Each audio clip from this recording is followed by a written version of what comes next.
This is the desk setup I use most often every day. I use it to write scripts, edit videos, manage files, and even quickly record tutorials and product content. So for me, the most important thing about this desk is not how expensive the gear is. It is that every device needs to solve a specific problem. The Mac Mini handles the performance, the monitor provides the main workspace, and the keyboard and trackpad handle input and control. But if you really build a complete desk setup around a Mac Mini, you will realize that there's still one important missing part: the webcam. So in this video, I'll start with this OBSBOT Tiny 3 Lite. First, the size. My first impression of the OBSBOT Tiny 3 Lite is that it is really small. When you place it on top of a monitor, it basically doesn't take up any desk space.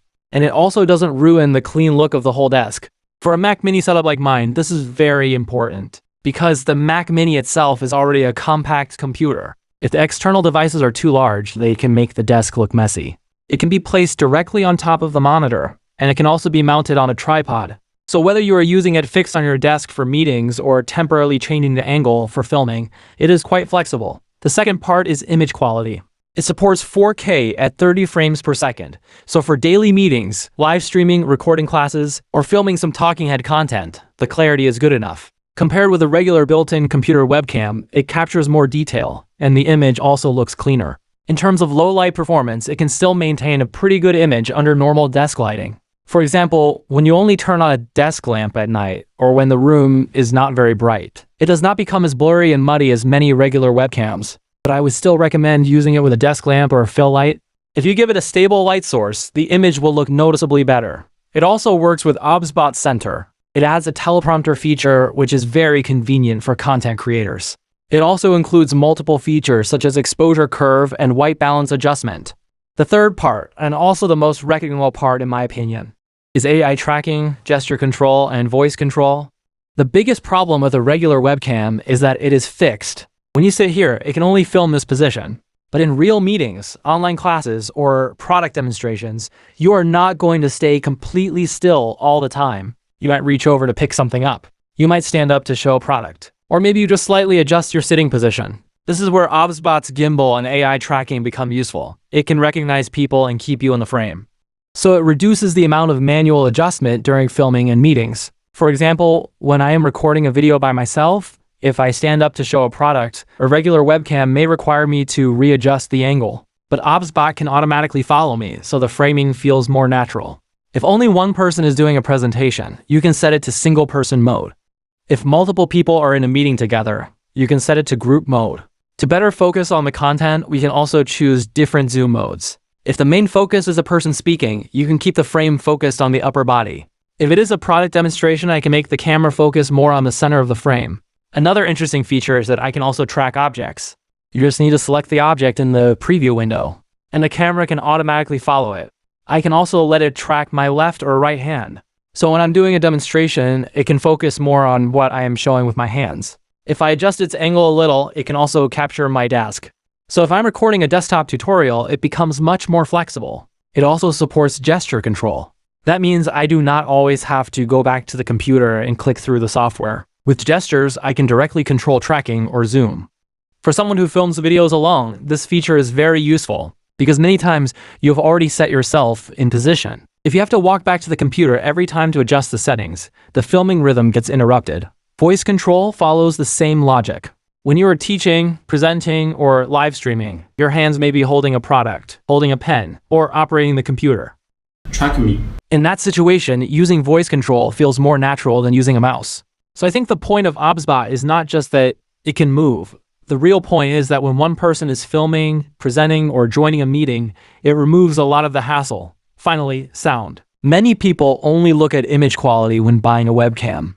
But in real meetings or content recording, sound is just as important. OBSBOT Tiny 3 Lite has multiple built-in microphones, and it also offers different audio pickup modes. These audio-related settings can also be adjusted in OBSBOT Center. If it is just for daily meetings, using its built-in microphone is already quite convenient. Let's listen to its sound quality.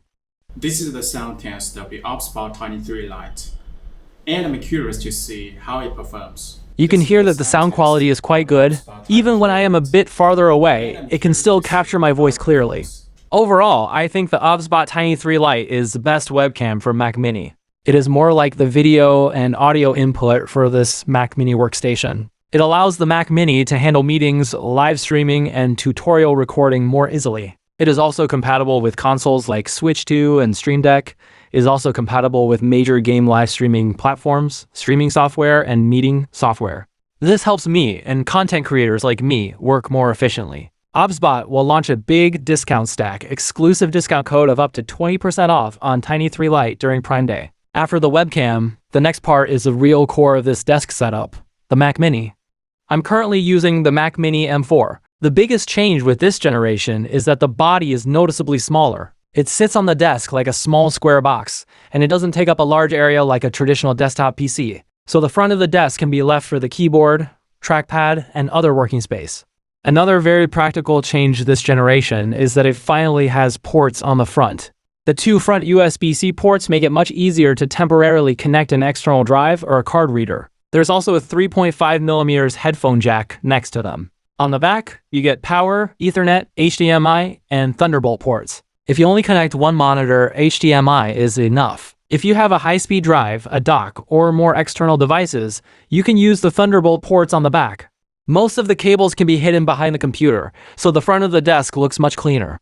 In terms of performance, the M4 is already more than enough for regular 4K editing. Timeline scrubbing and playback are smooth, and the export speed also makes it more suitable for a fixed desktop creation setup than a regular thin and light laptop. For cooling, it is not completely fanless like the MacBook Air. It has active cooling inside, so it is more stable for long editing and exporting sessions. In daily use, the fan noise is not very noticeable. But if you edit videos often, I definitely recommend using an external SSD because 4K footage can fill up the internal storage very quickly. In terms of price, the biggest advantage of the Mac Mini is the low entry point. With the same M4 chip, it is more suitable than a MacBook as a fixed desktop computer. Of course, it also has some drawbacks. For example, the power button is on the bottom, which is honestly a bit awkward. If you have USB devices or SD cards, you will basically still need a dock. Also, if you buy a Mac Mini by itself, you can't really use it right away. You still need to pair it with a monitor, keyboard, mouse, or a trackpad. But that is also the advantage of the Mac Mini. You can choose the accessories based on your own habits. So for this desk setup, I am currently using this white Apple Magic keyboard. First, the design is very typical Apple style. The white keycaps and silver body match the Mac Mini very well.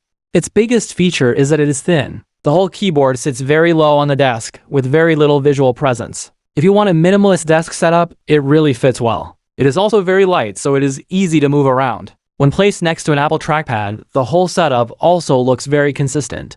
But in terms of typing feel, it is not my favorite type. The key travel is very short and the press feels quite shallow. For short typing sessions, it is totally fine and the response is very direct. But if I write scripts for a long time, my fingers get tired more easily. Because it is so thin, the feedback is not that strong. In terms of sound, it is very quiet. If you use it at night or in a quiet environment, it is not noisy like a mechanical keyboard. The function keys also work very well with Mac. Mission control, volume, and lock screen controls are all easy to use. For connection, it basically connects automatically through Bluetooth after startup. If you need to pair it with another device, just connect it once with a cable. So the advantages of this keyboard are very clear. It is thin, quiet, minimal, and matches the Mac very well. But the downside is also obvious. The key travel is short, so it is not that comfortable for long typing sessions. So it is better for a minimalist desk setup, not for people who want a stronger typing feel. But the input device I really can't live without on a Mac desktop is actually the Apple Trackpad next to it. The main reason I don't use a mouse is that I edit videos a lot. When editing, the most frequent actions are zooming in and out of the timeline and dragging it left and right. With a mouse, you either need to use the scroll wheel or combine it with keyboard shortcuts, so the process takes more steps. But with a trackpad, it is much more direct. With a 2-finger pinch, I can directly zoom the timeline. With a 3-finger drag, I can quickly move through the timeline.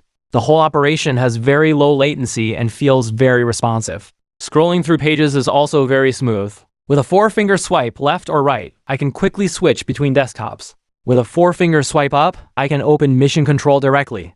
Zooming in on images or web pages can also be done with similar gestures. The touch surface is large, so there is plenty of room for finger movement. Even when using a large monitor, moving the pointer around doesn't feel cramped. The body is also thin and light, so it doesn't look bulky next to the keyboard. Its click feeling is not from a traditional mechanical structure. It is simulated through force touch and haptic feedback, so the feedback feels consistent no matter where you press. A deeper press can also trigger force click, such as previewing files or checking links. But personally, I usually don't actually press down hard. I turn on tap to click in the settings, so I only need to tap lightly to click. After using it for a long time, this feels easier on the fingers and also quieter. Pairing is also simple. You can connect it once with a cable to complete the pairing, and after that, it basically connects automatically through Bluetooth when you turn on the computer. You don't need to keep it plugged in for daily use. If you want to switch to another device, you can also connect it once with a cable and then continue using it over Bluetooth. It can also work with an iPad, and moving the cursor or scrolling pages is not a problem. In comparison, I don't really like the feel and charging method of the Magic Mouse. But if you're used to the trackpad on a MacBook, it is really hard not to use one on a Mac Mini desktop. After the input devices, the next part is the largest device in this setup, the Philips 27E 2F7901. This is a 27-inch 4K monitor. First, the overall design is quite minimal. The silver stand also has a bit of an Apple-style look, so it matches the Mac Mini pretty well. The bezels are very thin, so the desk looks clean. The base uses a rectangular frame design, and I sometimes put small items like an earbud case or memory cards in the middle. This keeps the desk from being filled with small loose items. The most direct benefit of 4K resolution is that text looks much sharper. When browsing web pages, writing scripts, or working with documents, the text does not look noticeably pixelated. The 27-inch size is also quite suitable for editing. The preview window, media panel, and timeline can all be open at the same time, so I don't have to constantly switch back and forth. For multi-window work, the space is much more comfortable than a small screen. In terms of color, it covers 100% sRGB and 98% display P3. For daily photo editing, video editing, and content creation, this color specification is already more than enough. It also uses an IPS black panel, so the black levels are deeper than a regular IPS monitor. The ports are one of the more practical parts of this monitor. It supports Type-C connection. If you connect a MacBook, one cable can carry the display signal and also provide up to 96 watts of power delivery. If you connect a Mac Mini, HDMI, or USB-C to DisplayPort, both work. These ports are all located on the back of the monitor, which also makes cable management easier. The stand supports height adjustment, tilt adjustment, and left-right swivel. If you often read long documents, you can also rotate it vertically. If what you care about is 4K, color, Type-C, and desktop efficiency, it is a very suitable monitor for a Mac Mini desk setup. So that is my current desk setup. It helps me work very efficiently, and I really enjoy spending time in this kind of workspace. If you enjoy my content, feel free to subscribe.